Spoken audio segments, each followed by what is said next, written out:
Hey, what's up, fam? Thank y'all for tuning in once again. As always, be sure to like, share, comment, and subscribe. And when you do subscribe, hit the notification bell so every time I drop a video, you will be the first to know about it. So I came across this story, and I guess it kind of touches close to home because I, being a father, I have grown children, and then also my parents are still alive, so I'm kind of in the middle. So I can see both sides of the story. Not that I agree with one side, a certain, say a certain opinion on this story, but I can, like I said, I could just, I could take experience. Let's say that I could take experience from both sides of the spectrum and give my take on it. So let's go ahead and get into this. This is from thesun.com, and it reads, "Kidding me." I guess it's a British, a news article or tabloid or what have you. It says, "Kidding me. Mom bashes selfish husband for retiring at 59 when their daughter can't afford to stop renting, and it divides opinions." And yeah, I got an opinion on this, like for real. My dad, he retired from his government job at least maybe like 19, 20 years ago. So how old is he now? Let's see, 47, 71. He like 70, 71. So he retired in his 50s, right? 55, 50. Yeah, he retired in his 50s. But he's also worked, off and on with other jobs, since then. I think he had like another government job. So he worked there like 10 years and got a retirement. So now he's getting like retirement from both places. And then I don't think he taught like did some substitute teaching for a few years off and on too. So, but he always tried to stay busy. So, he never just been one to sit down. But anyway, he retired early. So, I was like, dang, I wish I could have retired. I could retire about that age, because in about 10 years, within 10 years, I'll probably be the age that he was when he retired. Probably, not even 10 years. Yeah, maybe like 5 years. Within the next 5 to 10 years, I'll be the same age that he was when he retired. But anyway, let's get on. It says, "Parents, we all want to give our children the best start of life. However, that doesn't always mean they should sacrifice everything for their kids. But one mom has been left raging after branding her husband selfish for picking early retirement over helping their daughter. She asks, to think it's selfish for parents to retire early when their kids are renting?" In the social media post, she revealed she wasn't impressed with her husband's plan. D.H., I guess who's the husband, has decided he's going to retire at 59, she explained. Well, congratulations, D.H. You did what you had to do. You worked your job. You raised your kids. And so now you feel you are at the point to where you can actually retire. A lot of us can't do that, at 59. So congratulations. Shout out to this man here. He has a great government pension and private pension savings. He earns a decent 50,000 euros a year, same as me. And we have no mortgage. So hold on. So this man has worked his entire adult life to get to a point to where he can relax and live life the way he wants to. See, that's the thing about us men. And I think we get a bad rap from it. I know I can say that I've been told in the past that my thought process is all about money, which is far from, well, let's say like this, from the way that it was told to me and put on me, it's far from the truth. I focus on money because, number one, we're getting older every day. Bills do not need to be piling up. Okay. Debt does not need to be piling up. Some things that need to wipe it out. And then you also got to think about your future, because just because I can work and, a steady job, make good money, make, I ain't gonna say unlimited, but vast amounts of money in the career that I have, physically and mentally able to do it, take breaks when I need to, jump back in it the next day. It's great now, but in 20 years from now, I don't want to be doing the same thing. I see it all the time. I see these nurses and these aides and these techs, PCTs and CNAs or whatever, doing the same job at 70, 80. Well, I don't know how that old, but need to be retired and ain't retired, can barely walk around, wearing knee braces, back braces, having surgeries, barely making it because why?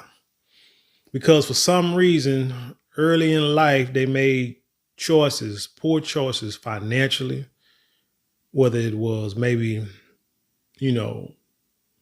spending money frivolously, having kids you can't afford, living in houses you can't afford, not saving, not managing in their younger years and thinking that, when I get older, I'll be okay.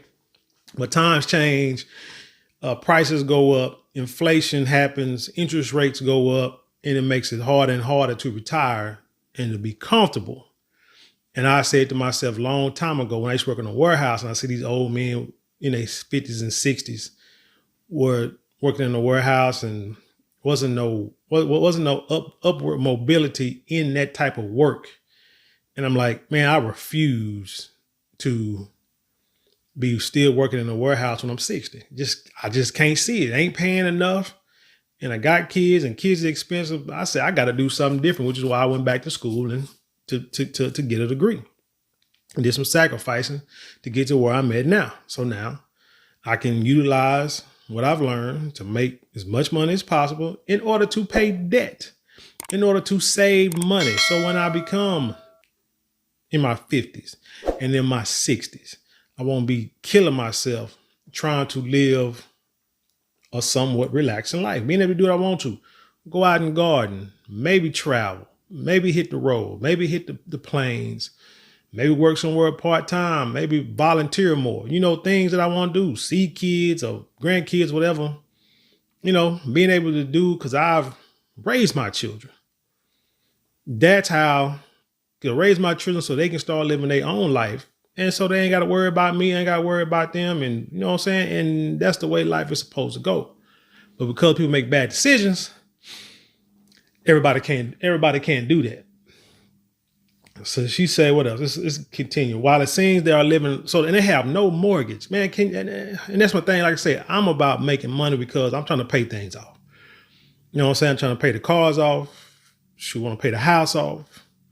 Big bills that drain your finances. Can you imagine? Just think about it. If you didn't have rent, you're paying rent, so you can be the first of your life as long as rent.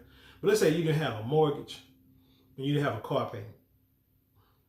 In this day and age, you're talking anywhere from $1,500 to $5,000 a month. Let's just put it like that. Depending on what kind of, depending on what kind of house, what kind of home you have or what have you, car payment you have and insurance, stuff like that. You like I say, you cutting a lot of your money out. You know what I'm saying? If you saving let's say you spending at least about 70% of your income is going to a house payment and a car payment. Just think if you can wipe that out and take 50% of your money out. So better save 50% of your money of that, save 50% of your income because you're not paying the house and you're not paying car note, but you're paying insurance, paying taxes, stuff like that. So you ain't gonna just like get back the whole 75% is what I'm trying to say. That's the goal. That's my goal. That's what I want to do. So that's why I'm working. That's why I'm trying to stack bread. But sometimes people, and I'll say in this story, women don't understand that. He said, while it seems they are living a rather comfortable life, especially during the cost of living crisis, it seems their child who wasn't. The mom revealed that her daughter was still renting and was struggling to save up to buy her own house. I said that DH should continue to work for another year or 18 months and gift the money to DD, that gets the daughter, for a flat deposit. I'm assuming that the mother doesn't work. Well, no. She says she makes 50,000 euros a year, so she does work. Okay, continue. She added, just to add, his job is very low stress, 9 to 4 p.m., fully remote. Sound like she hating on her husband, like really. Sound like she hating, and I've seen that happen. women like to make a lot of money, make more money, be in control. They want to be the least that a lot of women that I notice want to be is equal to a man. Now in their perfect world, they want to be up here, in control of everything, looking down the man, controlling, making all decisions, blah, blah, blah, this, that, and third. But at the least that they want to do is they can at least be equal. That word partnership, that's what they want. When they see that they're not on that same level or they struggling, they below, no. We're partners. Okay. But if they were doing more, if they was up here, they was doing more, they was the head of the household, leading the household. Now they want to make all the decisions. Now you can't have it both ways. You're going to have to pick a struggle. So like I say, it seems to me like she's probably hating on her husband's job because, but hell, the man don't get mad because he's where he needs to be to take care of you. And that's all that matters. While the mom was adamant that her husband should stay and work and help the daughter, not everyone agreed. She took to mom's net asking for advice on the situation, but the comment sections were seriously divided. While many claimed it was up to her husband if he wanted to retire early, other claims he should help his daughter. One person wrote, I agree, OP. I'm a single mom. So she says she's a single mom. So yeah, you're going to agree because you ain't got nobody helping you anyway. You got no choice but to sacrifice for your kids because you are a single mom for whatever reason. But definitely will sacrifice to ensure my kids get onto the property ladder, including retiring later. But you can't force him. You sure the hell can. Another commented, for one extra year of work, yeah, I would do this for my kids, particularly if I was 59 versus 70 or something. How do you know you're not in a situation? Quote, no, he shouldn't keep working. Your adult children can save for their own. And I guess the word bloody is a curse word over there in the UK because it's like scratched. It's like starred out. Save for their own bloody deposit. Pin the third. Meanwhile, LaForce said there comes a time when children have to stand on their own 2 feet. There's nothing wrong with helping out, but no, if someone wants to retire, then they should do it when they want to. Ha. He can retire if he wants at 59. His choice, claim a fifth. Like I say, someone else added, no, he's not being selfish. Leave him alone. Like I said, my dad retired early. My mom was still working, but my dad's still making money, paying the bills, whatever the case may be. Mom was still, I guess, a school teacher. She just retired not too long. A school nurse. She just retired maybe a year or two or so ago. But my dad, like I said, my dad retired almost 20 years ago from the city. I know he still helped my sister while she was in school. Hell, I was grown. I was out the house because, like I said, because when he retired, I can remember because my second daughter was born. My youngest daughter was born. So I know it's been almost 20 years he retired from the city, if not more. My parents helped me for a long, even up until maybe, I don't know how recent, but they've helped me financially throughout my adult life. Whether it was like help fixing the car, help getting the car running. I don't think I ever asked them for rent, but it was more just needed some help getting things done. They did help me with getting the house, but but we paid them back. But the house that's why I'm getting a house, and I can see why I can understand like the housing issue because you see these ads and these people come at you saying, hey, you can qualify if you renting and you can qualify for a house. No. If you renting, you can afford a house. If you can afford rent, you can afford a house because the house will be cheaper. Mortgages, let's say $500. Your rent is $800. Oh, you can afford that. They say, oh, okay. Then you get in there and they say, well, let's pre-qualify. Let's see what you can qualify for. I say, oh man, you really qualify for like $1,500. All right. And then you all hyped up. And then next thing you know, it's, the mortgage is going to be $5, but then the taxes are going to be $3. The insurance is going to be another $100. I'm just throwing numbers out there. Oh, you got to have a 20% down payment. We need to see your last 2 years of, bank statements, see if you had this job for a couple of years, and it just piles up.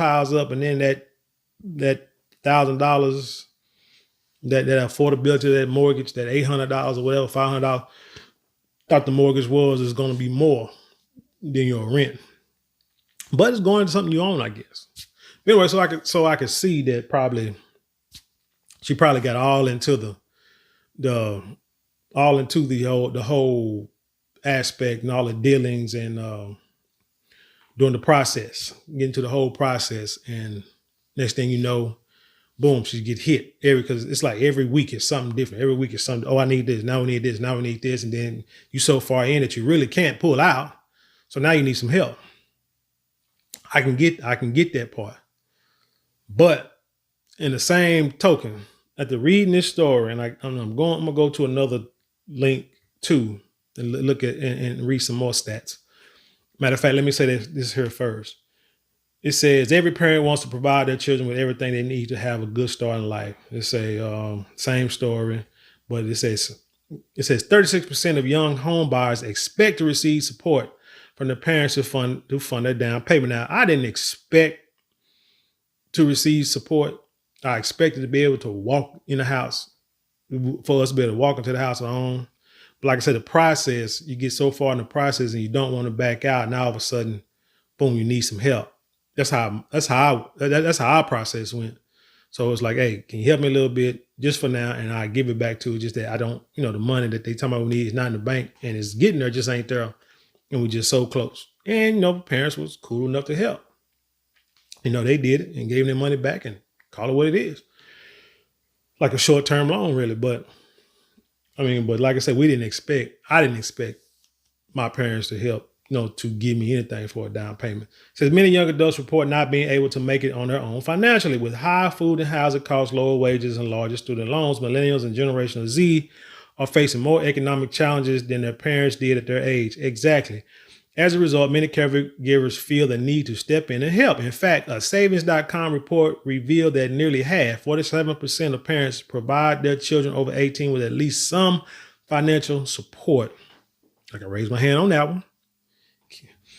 From kids and stepkids, from buying food to paying more phone bills or covering, and sometimes money going out that they don't even know where it's going. They don't even know it's going. But anyway, or covering health and auto insurance. On average, they are spending $1,384 a month in money aid for the kids. Now, I'd be damn on that one. I don't know about that one, but dang, really? I guess if you add it all up, that could be right. Yeah, that could be right. Even though Generation Z is more educated, especially women, like I said, both my kids, one of them college graduated, got a couple of degrees, and the other one, she's in college and doing real well for herself in school, doing internships and everything. I'm proud of them both. Especially women who are also earning more. 61% of adults living at home don't contribute to household expenses at all. In addition, Redfin has found that 36% of young home buyers expect to receive support from their parents to fund their down payment. 16% said they'll use inheritance monies for this purpose, meanwhile 13% plan to live with their parents to help save for it. And that's what I wanted to get to with this story. Why in the heck is this child not living at home? See, this is the difference between men and women, dads and mothers, husband and wives.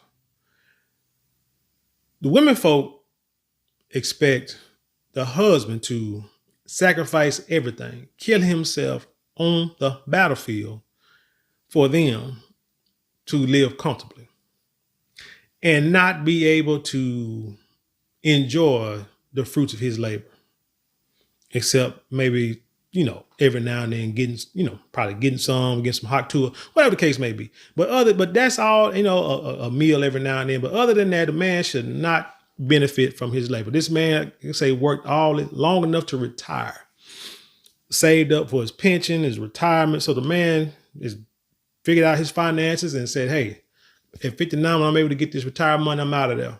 Now, who knows? He may do like my dad and go get a job somewhere else. Like I said, that's not in this story. That's like I said, that's what my dad did, retire for a little bit. And I can't sit at home doing nothing. I probably go find another job. Okay. That may be his plan. We don't know. Like I said, we don't know how much how old the daughter is, if she got kids, if she's married, if she's single, how much money she make, where is she at in the process of buying a home, and why the heck does she want to get a home in the first place right now? In this day and age, she should be still living. Like I say, they want the man to sacrifice everything, continue to struggle, live hard, to prove his fatherhood, his manhood. The hell with that. He can say, look, if I'm a sacrifice, how come let's all sacrifice? Why don't she just come back home for 18 months? That way she ain't got to pay no rent. Or whenever her lease is up, she moved back home. And then for that year, she saved all her money. What they say, 61% of adults living at home don't contribute to household expenses at all. So she could be part of that 61%, don't pay a bill here, save all her money. Because that's what I would have told her. I would say, shoot, come on back to the house. Come on back to the house. You ain't got to pay nothing. Long, you know what I'm saying? You save your money. As long as you putting your money aside, not spending money ignorantly. I mean, if I see you doing stuff, throw it off, then you got to go back out there. Go back out there and get you an apartment, but you got to pay bills here or something like that. But we're not having that here. But it's either my way or no way. No way is fine. Shout out to BOA, Dr. BOA, as you say. But this youngin should be living at home. Matter of fact, I always say that I feel that we did our daughters disservice, especially in our community. Now I don't know if this story. I don't think it had to do with anybody in our community, the Black American community. But I know from our standpoint, we too quick to tell our daughters, go to school, get a degree. Don't worry about no man in college, and then get your degrees, get your money up. And then once you do that, once you get your career going, then get married. But it's like, shoot, they don't tell you that you'll be 28, 30, 35 before all that happens.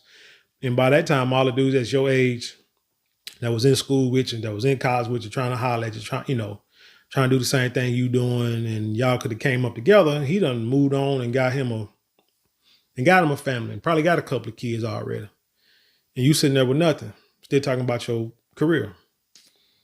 It ain't making, and I say we did a disservice to our daughters by doing that, by pushing that. So now, like say, single, trying to get a house, and really you should be married and trying to get a house. And then you can be like, hey, you can come and who knows, the daughter might have been making some bad financial decisions. And so the father is like, no, he probably feel like can't do it because he know how it's going to turn out. You see what I'm saying? There's always something to a story that is not always being told, and we don't see his side of the story. This also says supporting grown-up children often puts parents' retirement at risk. However, supporting grown-up children often puts a strain on parents, leading to their retirement being at risk. As a matter of fact, 58% of them said they sacrifice their own financial security for their children, a figure 37% higher than a year before, savings.com found. While it's true that they will receive Social Security benefits during their retirement, they will only replace about 40% of their pre-retirement earnings. That's not nearly enough for most people to live on, as the average payments for old people are barely above the federal poverty line. And like I say, if my finances, the ability to make money, my income dropped to 40% of what I'm making now, like I said, there's no way I'd make it. But I mean, let's be clear. If it did, make it to how I'm living now, which is why I'm trying to make as much money as possible to knock all this debt down, this and the third. But let's be perfectly clear. Even by doing that, if it came down to it, I have no problem with selling it all. Not walking away from it, but selling it all, selling everything I need, keeping the necessities, and moving out to the country, because it's possible for me. It's available for me if I need to do it. Like right here at this moment, if I needed to, it could happen. So I'm not really tripping because I know I got options that maybe I may not want to take, but I have no problem taking them if need be. It says, as a result, prolonged financial support for adult children may cause parents to work longer to save the necessary amount for retirement. However, they may not always succeed in doing that due to health issues or a loss of a job because of age. Like I say, I see it all the time. I see these it mainly be older women who are still nursing at 70, 75, need to be retired. Like I say, you can barely get around. And I know what it is because I've heard them talk. And they say how they taking care of grandkids, daughters, and they can be old women, you know what I'm saying? Taking care of children and grandchildren, even great grandchildren, because the kids and the grandkids ain't got the money, ain't got the support, can't make the decision, ain't got the education to take care of their own offspring. So you have the mom, and sometimes the moms might even maybe feeling guilty about something. I don't know. But I see it all too often. And I'm like, but like if I see an older guy working, he got a family, wife, kids, and he's working to take care of his family, period. So like I say, I'm not going to be 70 years old taking care of grown folks and grandbabies. They can come over. They can visit. You know what I'm saying? I can give them, you know what I'm saying, give them gifts, give them ice cream and candy, whatever. Or, well, not, I'm not going to say that. Ice cream or fruit, something like that, some homemade cookies. Other than that, and they go back home. But no, I'm not going to be 70 years old and do that. I refuse. Like I said, I will walk off, ride to the sunset like Shane, and you never see me again. You can be pissed off all you want to, but shoot, I'm grown, you grown. If you want to roll with me and you want to contribute, but like I say, 61% of adult kids don't even pay a bill in the house. Y'all should have hella money. You see, and where to go? To ensure a stress-free retirement period, parents should have a good financial plan for themselves and budget how much they can give their kids, says Carolyn McClanahan, certified financial planner and founder of Life Planning Partners. As a general rule, they should set aside money for their retirement and emergency fund first and then allocate the amount they can devote to their kids. I said it a long time ago. I really did.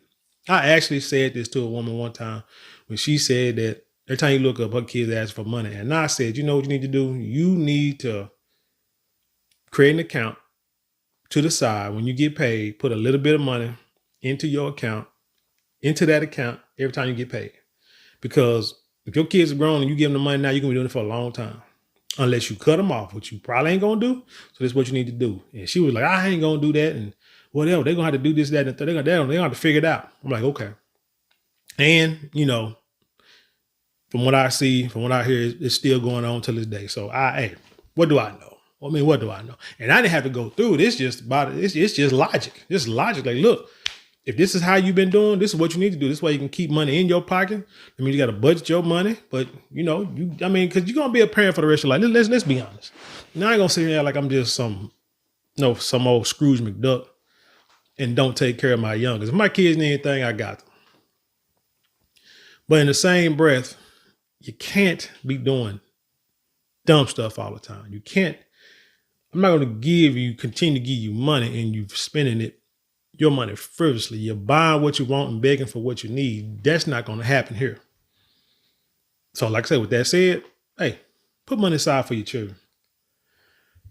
It said offering financial support to children isn't always bad, but it's always bad. The parents just have to make sure they can afford the help and learn to prioritize their dignity in old age. If children have an income and a job, they can learn to save. They won't always have the parents to follow along when times gets tough. And I say it all the time too. I told that to people because I'd say it to myself. If I would die today, would my kids be able to take care of themselves? And I think they would. Shoot, I remember my first marriage. It was like one of the reasons why I think our marriage lasted as long as it did was because I wanted to make sure that my children's mother could finish school to make the way she can make the money she need to make to take care of our children. Because I didn't want her to be out here struggling. And then, the first thing that women do is find some dude that smile on their face and they feel it's going to help them raise the kids. And it'd be a bad decision. The dude be no good. He'd be abusive. He probably abuse the kids. Just that and the third, take your money and, use it on weed and alcohol and gambling, beat you, all this kind of stuff.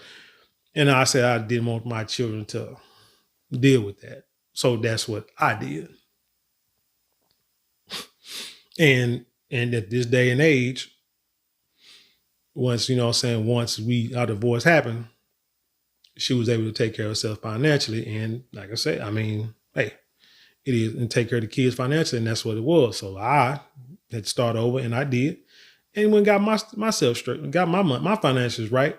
And so, shoot, like I said, I got no problem starting over. I sacrificed for the better good of my children, or for those that I'm responsible for, to a point.